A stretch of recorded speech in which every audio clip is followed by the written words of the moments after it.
Kenapa sih wibu terkenal bau bawang? Kenalin, ini Emon. Dia orangnya wibu banget, waifunya aja ada 100.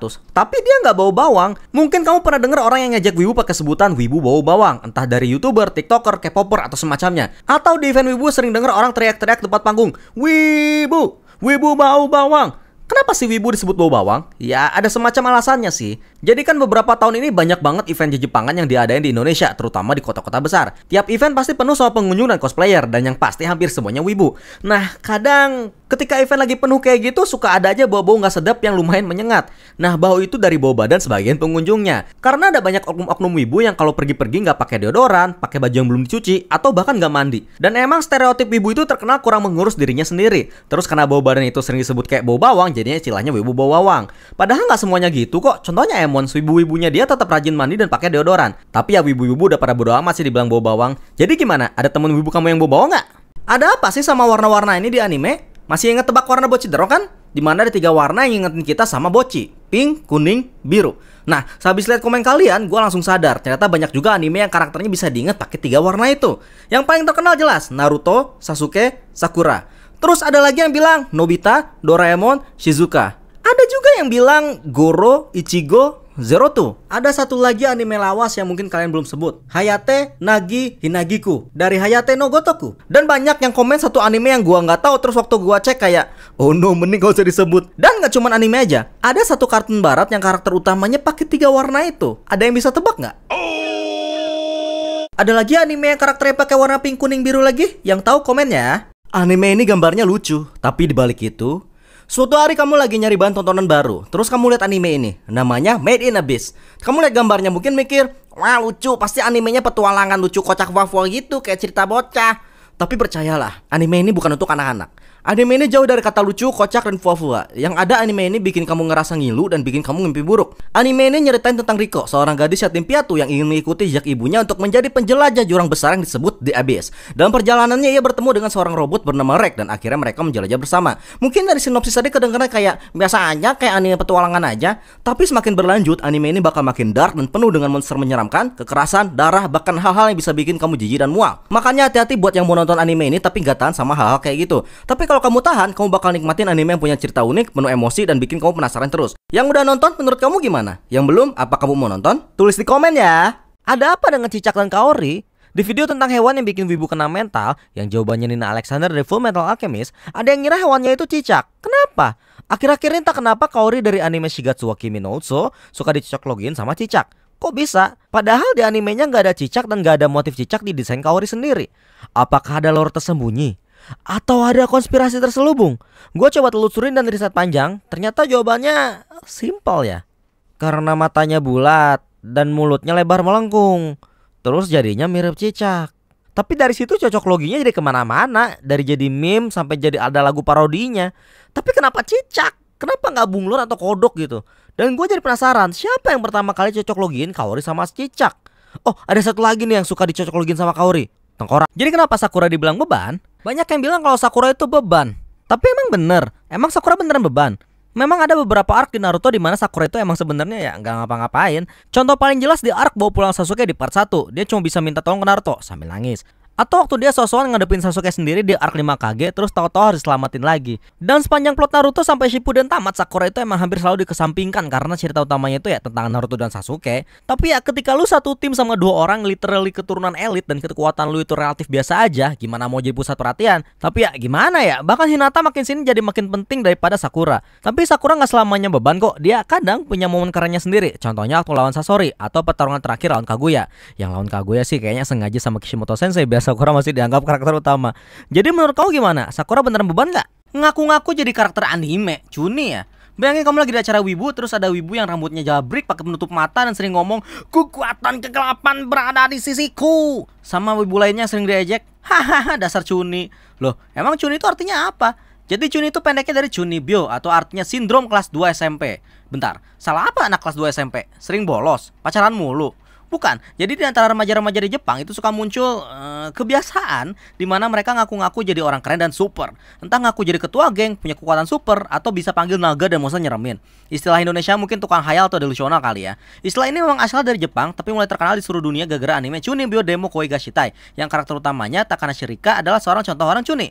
Kamu sendiri pernah ketemu orang cuni nggak? Gue sih jarang ya, banyaknya nemu wibu yang berdelusi sama waifunya. Hehehe, Evelyn Chan. Ngaku-ngaku jadi karakter anime, cuni ya.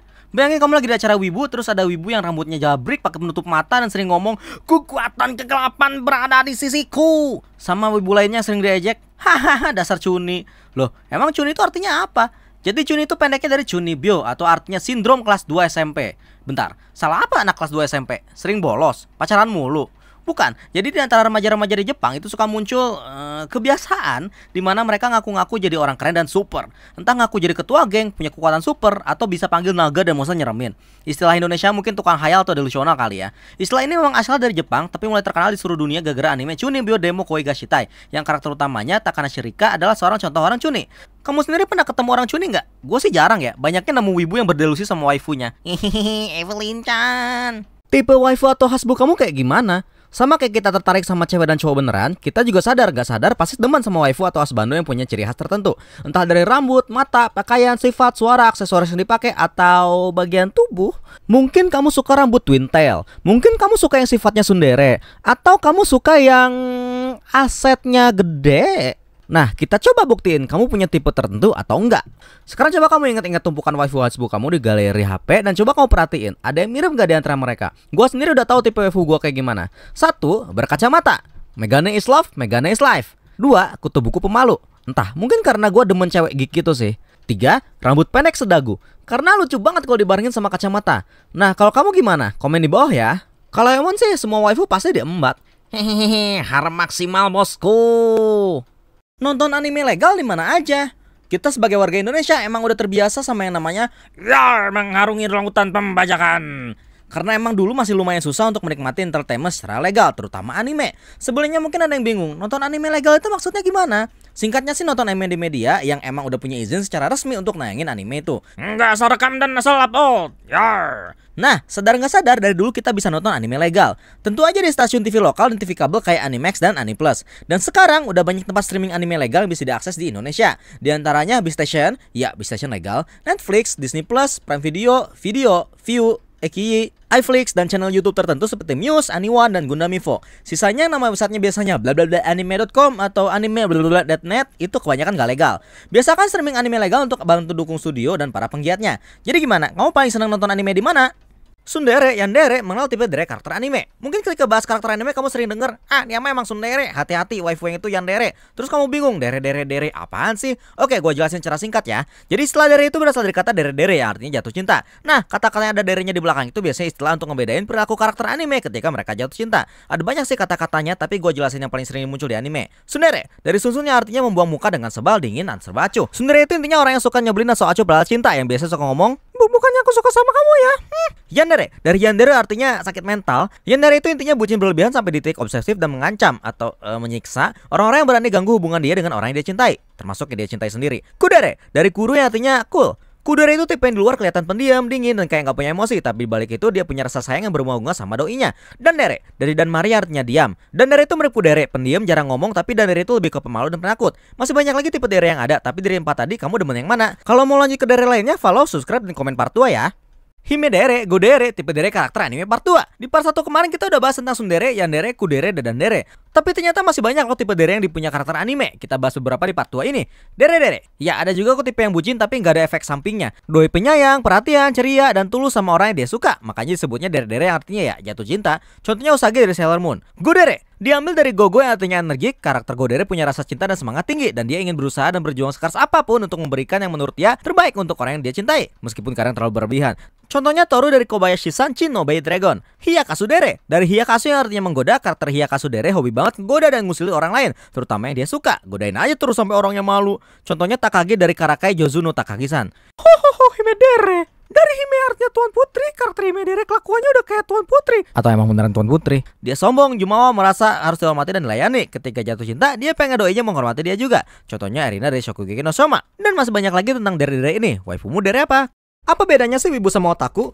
Mon, lu wibu apa otaku? Hah? Nani? Emang bedanya apa? Kalau ngomongin manga, anime, dan Jepangan, biasanya suka keluar istilah wibu atau otaku untuk deskripsiin orang yang suka hal tersebut. Tapi mungkin ada yang bingung, apa bedanya sih wibu sama otaku? Sama aja atau beda artinya? Jadi sebenarnya kedua istilah itu punya asal muasal yang berbeda. Pertama, otaku. Jadi otaku itu istilah untuk orang yang terobsesi terhadap infobinya. Entah itu hobi teknologi, hobi model kit, atau tentu aja hobi anime. Jatuhnya kayak istilah nerd atau geek versi Jepangnya lah. Akhir-akhirnya otaku memang makin identik dengan hobi yang berhubungan dengan anime dan manga. Jadi sekarang kebanyakan orang yang dibilang otaku itu yang obsesif sama anime dan manga. Kalau wibu itu asalnya dari istilah weeaboo dari komik strip Perry Bible Fellowship yang awalnya nggak ada artinya. Tapi internet udah pakai istilah itu sebagai sebutan untuk orang luar Jepang yang terobsesi sama Jepang. Dari makanannya, budayanya, sampai ya anime dan manga. Kata kuncinya orang luar Jepang. Paling gampang gini sih bedainnya. Orang Jepang yang terobsesi sama anime, dia otaku tapi bukan wibu. Orang Amerika yang tergila-gila budaya Jepang tapi nggak sehobi itu sama animenya, dia wibu tapi belum tentu otaku. Tapi emang orang Indo yang suka banget makan takoyaki, nyapa Ohio, dan nonton Jujutsu Kaisen, dia wibu dan otaku. Ya kurang lebih gitu sih, semoga pada ngerti ya. Kamu lebih sering disebut otaku atau wibu? Tulis di komentar ya.